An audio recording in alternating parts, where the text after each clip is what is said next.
નમસ્તે. અત્યાર સુધી આપણે શું જોયું કે સ્ટ્રેસ અને ડિસ્ટ્રેસ વચ્ચેનો ભેદ જોયો.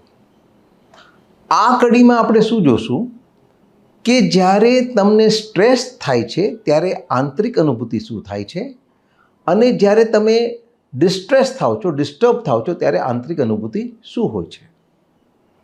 તો આ જોતા પહેલાં આપણે એનું બેકગ્રાઉન્ડ જોઈએ કે સ્વભાવગત જેની લાગણીઓ અલગ અલગ પ્રકારની હોય છે એના ભેદ જોઈએ. કે અમુક લોકો હાઇપોમેનિક હોય, એટલે કે હસમુખા, મજાક મશ્કરી બહુ ગમે, ક્યારે રડે નહીં, એને કોમેડી ગમે. બીજા જે છે એ જરા ઉદાસીન, મેલનકોલિક, આપણે જેને રોતલ કહીએ ને, રોતડા. હા, એ પેસિમિસ્ટિક છે. પેલો આશાવાદી છે, આ નિરાશાવાદી છે. આને આ બહુ સિરિયસ હોય, હસે નહીં બહુ, રડી પડે જલ્દી. આ લોકોને ટ્રેજેડી ગમે, પેલા લોકોને કોમેડી ગમે. અને ત્રીજી છે સ્વભાવ કે બંનેની વચ્ચેનો, કે ક્યારેક ખુશીમાં ક્યારેક ગમગીન, એટલે આને કહેવાય સાયક્લોથાઇમિક. ને બંને વસ્તુ એક પછી એક આવે છે. આવ્યા જ કરે, એની જાતે આવે. એવું નથી કે પરિસ્થિતિને લીધે ખુશીમાં છે અને કંઈક એવી પરિસ્થિતિ ગમગીન થઈ ગયા. અને આ એક અમુક સમયે ફેરફાર થયા જ કરે. એટલે પર્સન ટુ પર્સન, દરેક પર્સનમાં આ રીતે ફેરફાર. હા, અલગ અલગ ટાઈપના આ 3 ટાઈપ હોય. આ બેકગ્રાઉન્ડ નેચર છે. આ ત્રણેયમાંથી કયું સારું? મને તો સર વચ્ચેનું વધારે બેટર લાગે. Mix mix. કોકોરા બે સ્વાદ મળે. પોપ્યુલર મિસકન્સેપ્શન શું છે? હસમુખા વધારે. હસમુખા સારા. પણ એકચ્યુઅલી હસમુખા એ લોકોનો સ્ટ્રેસ દાબીને હસતા હોય તો કદાચ એમના બોડીને વધારે અફેક્ટ કરે એવું કરે. એ પણ છે. અને કોકો એ- તો બધા બહુ That હસમુખા is a તો બાજે dramatic thing. ચડે, કંઈક સિરિયસ કોન્વર્સેશનમાં પછી મજાક ના કરવાનો હોય. કરેક્ટ. જે મેં કોમેડિયનને ફ્યુનરલમાં જવાનું હતું તો એના એસિસ્ટન્ટ કે મને ફ્યુનરલના જોક્સ બધા કે તે ના ચાલે. એ ના ચાલે. હા, એટલે ખરેખર જોતા આ ત્રણેયમાંથી કોઈ સારું નથી, કોઈ ખરાબ નથી. આ જે છે તે છે. પણ આ બેકગ્રાઉન્ડના ઉપર એ જે લાગણી છે, એ જે ફિલિંગ છે, એમાં ફેરફાર થાય છે.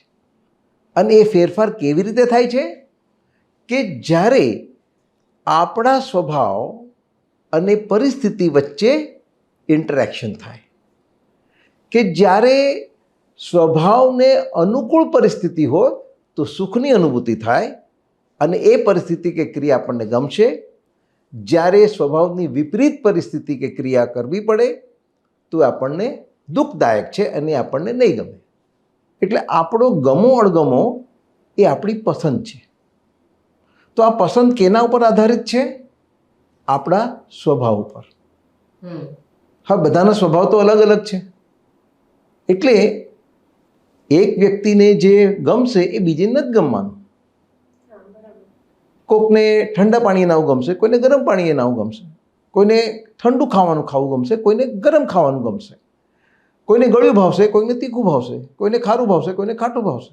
હા, એ તો બધા ફેરફારો રહ્યા જ બરાબર. કરવાના. પસંદ અલગ અલગ. પસંદ. હવે એટલે કોકને ભણવા ગણવામાં રુચિ હશે, કોઈને ગાયન વાદનમાં હશે, કોઈને રમતગમતમાં હશે, કોઈને લીડર થવું ગમશે, કોઈને અનુયાયી થવું ગમશે, કોઈને બધા સાથે હળવું મળવું ગમશે, કોઈને એકલા રહેવું ગમશે. આ બધું બરાબર જ છે. આમાં કાંઈ જ પ્રોબ્લેમ નથી. આપણે પ્રોબ્લેમ ક્યાં ઊભો કરીએ છીએ કે જ્યારે આપણે એમ કહીએ કે આપણને આ ગમ્યું માટે આ સારું અને આપણને ના ગમ્યું માટે એ ખરાબ. હવે પેલા B1, B2, B3, B4 ઊભા થાય છે. અને આ ભૂલ આપણે શું કામ કરી બેસીએ છીએ? કારણ કે લગભગ બધાને સુખ જોઈએ છે, દુઃખ નથી જોઈતું. એટલે અનુકૂળતા જ ગમે છે. હા, એટલે કહેવાનો મતલબ એ કે પરિસ્થિતિ હંમેશા આપણા સ્વભાવને અનુકૂળ જ હોવી જોઈએ, ક્યારે પણ પ્રતિકૂળ ના હોવી જોઈએ. હવે આ શક્ય છે? ના. શું કામ? પરિસ્થિતિ તો એની રીતે બદલાવાની બદલાય બદલાવાની છે. કોકવાર અનુકૂળ કોકવાર પ્રતિકૂળ.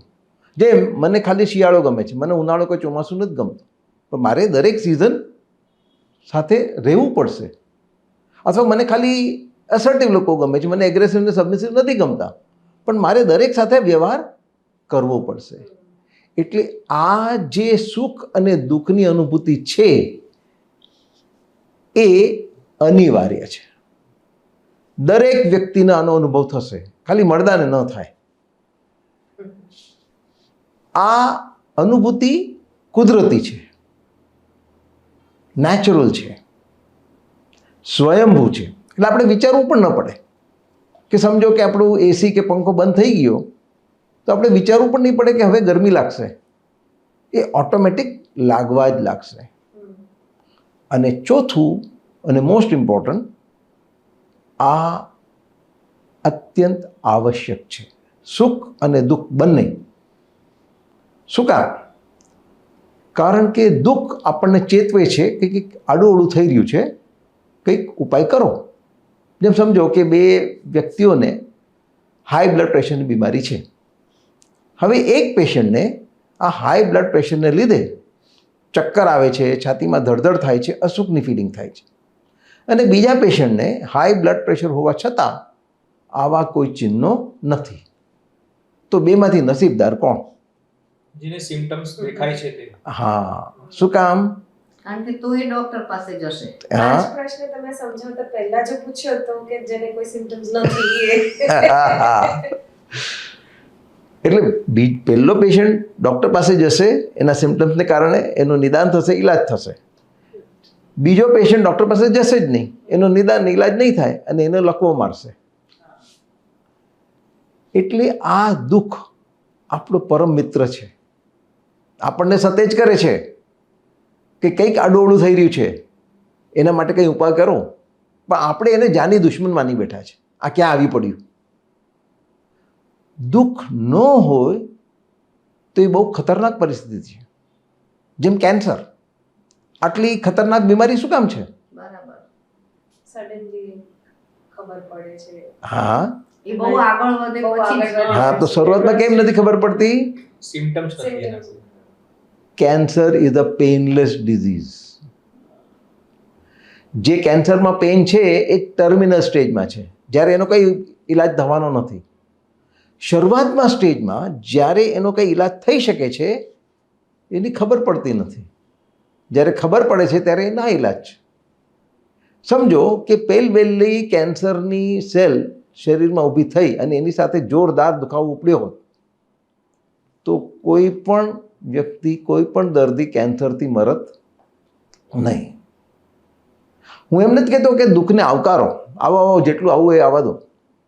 હું એમ કહું કે જીવનમાં દુઃખ અનિવાર્ય છે, એને સ્વીકારો.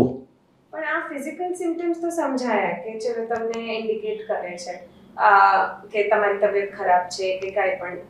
એ જ વસ્તુ આપણે સાયકોલોજીકલ અગર લઈએ તો ફોર એક્ઝામ્પલ બાળક અને માતા પિતામાં ભણવાને લઈને કંઈક અનબન થઈને એના લીધે દુઃખની અનુભૂતિ થઈ, તો હવે એ દુઃખ કેમ અનિવાર્ય છે? હા, એ દુઃખ નથી, એ દુઃખી થયા છો. અચ્છા. એટલે બંનેનો ફરક સમજવો જરૂરી છે. એ પાછું એ સ્ટ્રેસ ને ડિસ્ટ્રેસ. હા હા. હવે આપણે જેમ જીભ ઉપર ટેસ્ટ બડ્સ છે, શું કામ છે?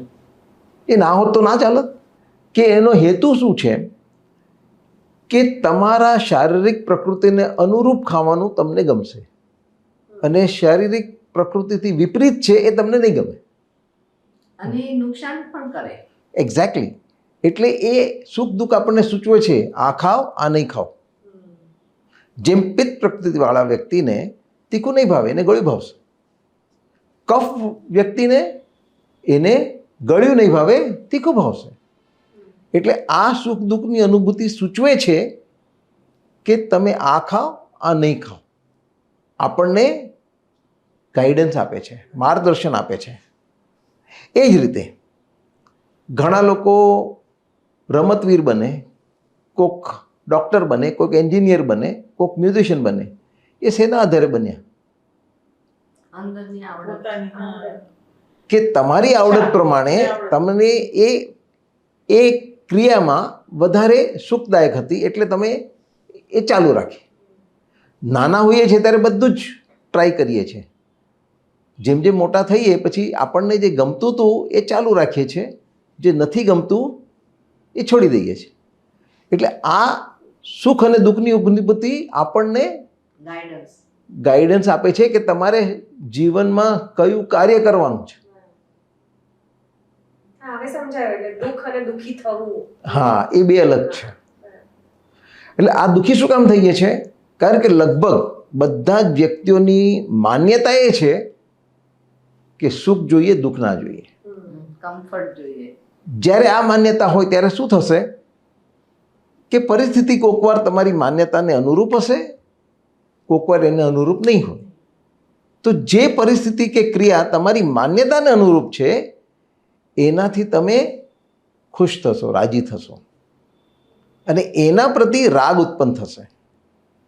અને જે પરિસ્થિતિ કે ક્રિયા તમારા માન્યતાની વિપરીત છે એનાથી તમે દુઃખી થશો, ગમગીન થશો અને એના તરફ તમને દ્વેષ ઉત્પન્ન થશે. એટલે રાગ અને દ્વેષ શું છે?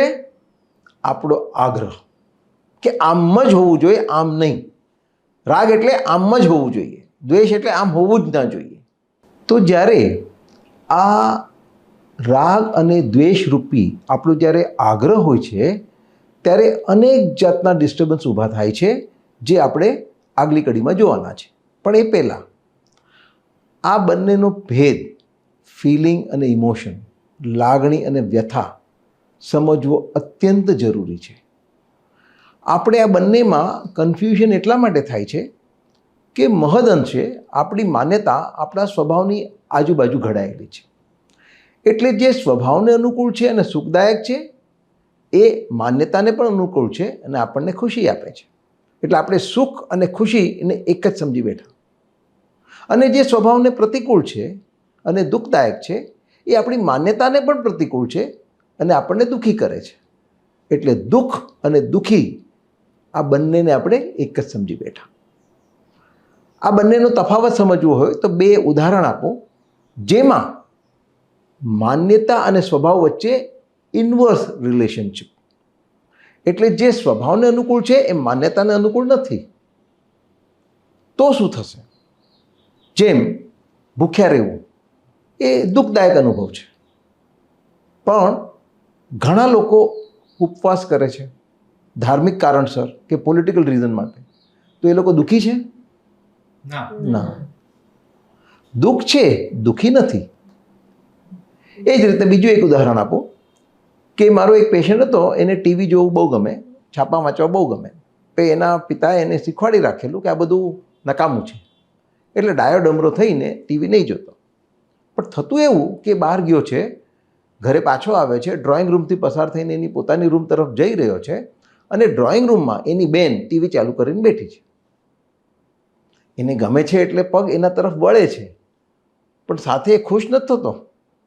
એને અપરાધ ભાવ થાય છે, ગિલ્ટ ફિલિંગ થાય છે કે હું કંઈક ખોટું કરું છું. તો આ લાગણી અને વ્યથા, ફિલિંગ અને ઇમોશન વચ્ચેનો ભેદ સમજાયો? બહુ જ જરૂરી છે. કારણ કે લાગણીને આપણે નથી કાઢી શકવાના, ફિલિંગને નથી દૂર કરી શકવાના, આપણે ખાલી ઇમોશનને, વ્યથાને દૂર કરી શકશું. સ્ટ્રેસને નથી કાઢી શકવાના, ડિસ્ટ્રેસ જ નીકળી શકશે.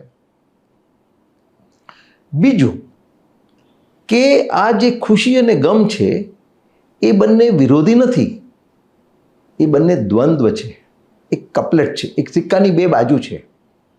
તમે એમ ના કહી શકો કે મને છાપો જોઈએ છે, કાંટો નથી જોઈતો. બંનેને અલગ કરી શકાતા જ નથી.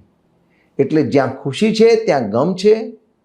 તમને ખુશી જોઈતી હોય તો ગમને સ્વીકારવો પડશે, અને ગમને કાઢવો હોય તો ખુશીને જતી કરવી પડશે. એનું કઈ ઉદાહરણ? આપણને જે સુખદાયક છે એ જ હંમેશા આપણને મળે એનો આગ્રહ રહેશે તો શું થશે કે જ્યારે એ મળ્યું ત્યારે આપણે રાજીના રેડ, અને નહીં મળ્યું ત્યારે દુઃખી થશું. અને પછી એ પણ થાય ને કે ઘણા વખત પછી તમે યુઝ ટુ થઈ જાઓ એટલે પછી તમને એ જ વસ્તુ સુખી પણ નહીં કરે. કરેક્ટ. એટલે તમને જે રિટર્ન્સ છે ખુશીના એ ઓછા થતા જશે, સેચ્યુરેશન આવી જાય. સેચ્યુરેશન આવી જશે, પછી કદાચ અપખે પડી જાય. અને જે તમને બહુ જ ગમતું હતું એનાથી હવે તમે દૂર ભાગશો. એના પ્રત્યે પછી દ્વેષ આવશે. કરેક્ટ. નવી વસ્તુ લીધી હોય ત્યારે થોડા દિવસ સારી લાગે, પછી becomes a part of life. એટલે એની મહત્તા ઘટતી જાય છે. તો આ આપણે જીવનમાં સુખ અને દુઃખ અને ખુશી અને ગમ આનો ભેદ જોયો.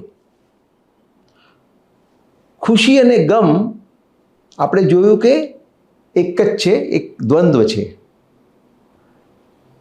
એનું વિપરીત શું છે, એનું ઓપોઝિટ શું છે? તો શાંતિ. એટલે આપણને ચોઈસ ખુશી અને ગમ વચ્ચે નથી. ચોઈસ કેના વચ્ચે છે? ખુશી અને ગમ જોઈએ છે કે શાંતિ જોઈએ છે? તો આ શાંતિ આપણને ક્યારે મળે? કે જ્યારે આપણી આ અવાસ્તવિક માન્યતા, જે આ બધા જ દુઃખી થવાનું મૂળ છે, એને કાઢીએ ત્યારે. તો આવતી કડીમાં આપણે શું જોશું કે આ જે આપણો રાગ અને દ્વેષનો આગ્રહ છે એને લીધે કઈ કઈ જાતના ઇમોશનલ ડિસ્ટર્બન્સ આવે છે.